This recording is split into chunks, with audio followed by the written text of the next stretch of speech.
Assalamualaikum warahmatullahi wabarakatuh. Selamat bergabung kembali dengan kami di Lisvika Channel. Informasi penting untuk seluruh masyarakat Indonesia pengguna gas LPG, juga penerima bantuan sosial PKH BPNT tahap 3 dari Kementerian Sosial.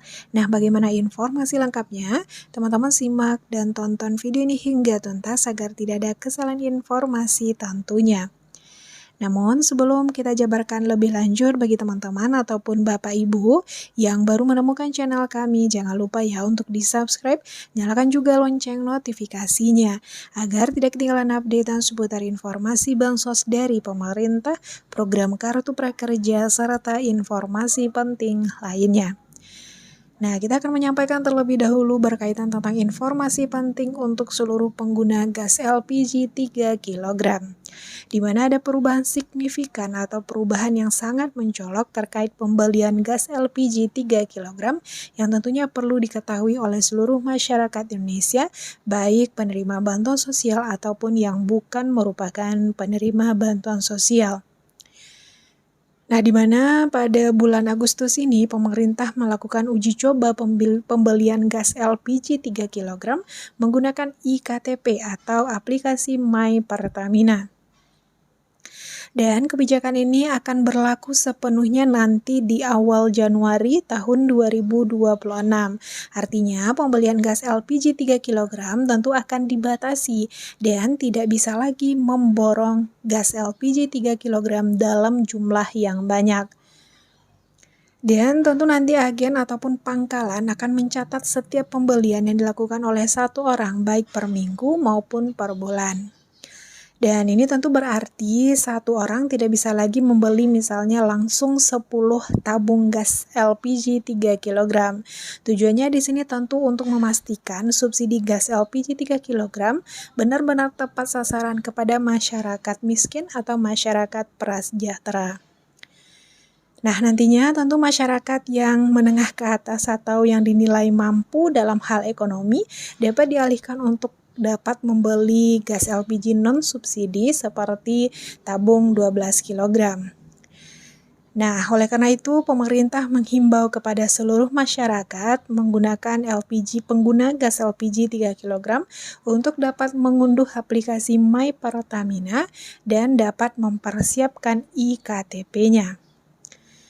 Selanjutnya untuk informasi penting bagi penerima bantuan PKH BPNT tahap ketiga, di mana di sini teman-teman Bapak Ibu ada 5 informasi penting yang wajib diketahui tentunya. Nah, untuk informasi pertama ini berkaitan tentang penyaluran bantuan sosial PKH BPNT tahap 3 tahun 2025 belum ada tanda-tanda sama sekali. Jadi hati-hati dengan informasi hoaks ataupun informasi palsu yang mengatakan bahwa BPNT ataupun PKH tahap 3-nya sudah cair. Nah, penyaluran bantuan sosial PKH BPNT tahap 3 ini seharusnya mencakup periode salur Juli, Agustus, dan September. Namun hingga saat ini masih belum ada tanda-tanda ya, karena masih berlangsung pencairan bantuan PKH BPNT tahap kedua bagi yang belum cair.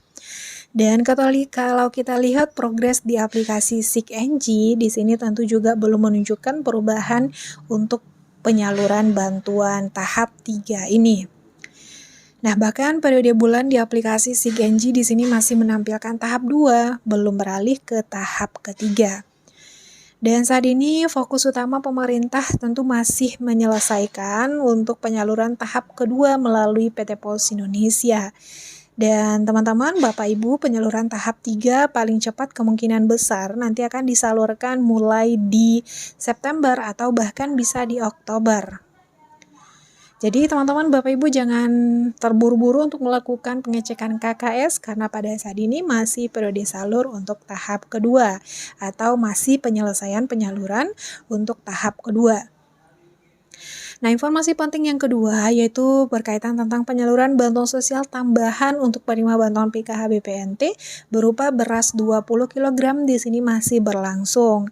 Jadi pemerintah pada saat ini masih memberikan atau menyalurkan bantuan beras 20 kg sehingga tentu wajar jika di beberapa wilayah belum menerima. Dan teman-teman Bapak Ibu masih perlu bersabar ya untuk menerima atau menunggu pencairan bantuannya karena kembali lagi masih bertahap.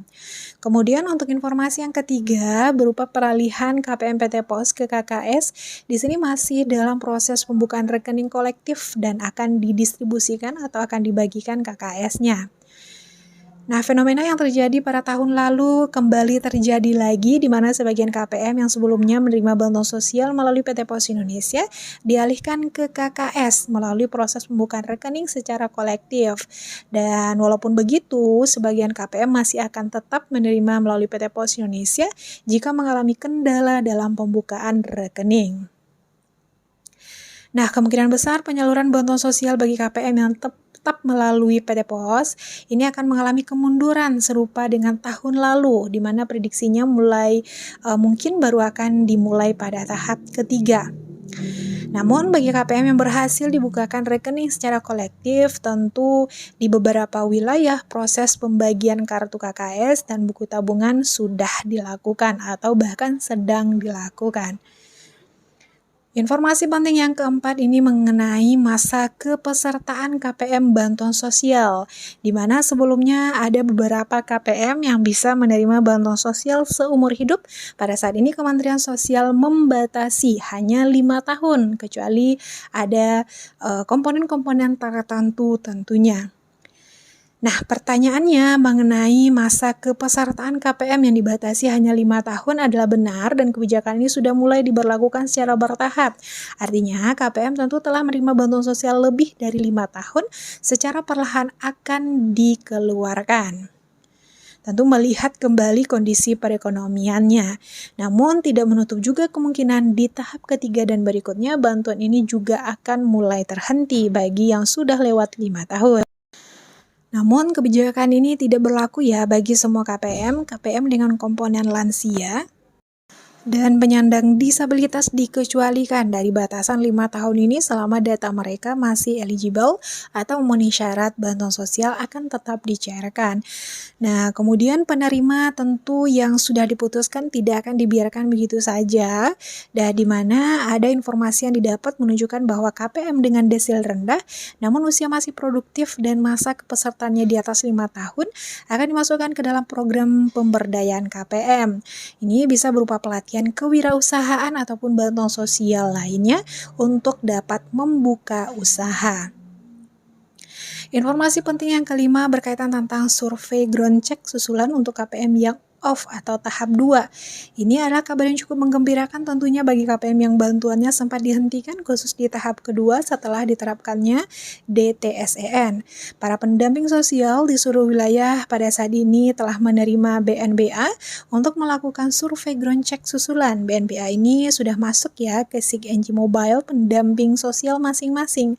Ini tentu kabar gembira sekali lagi karena berarti KPM yang sebelumnya memiliki desil tinggi yang menyebabkan bantuan sosialnya tidak cair di tahap kedua telah mengajukan request pembaruan data baik melalui operator SIG-NG di desa ataupun kelurahan atau dapat juga melakukan pengusulan aplikasi di cek bansos. Kini akan dilakukan survei ground check susulan.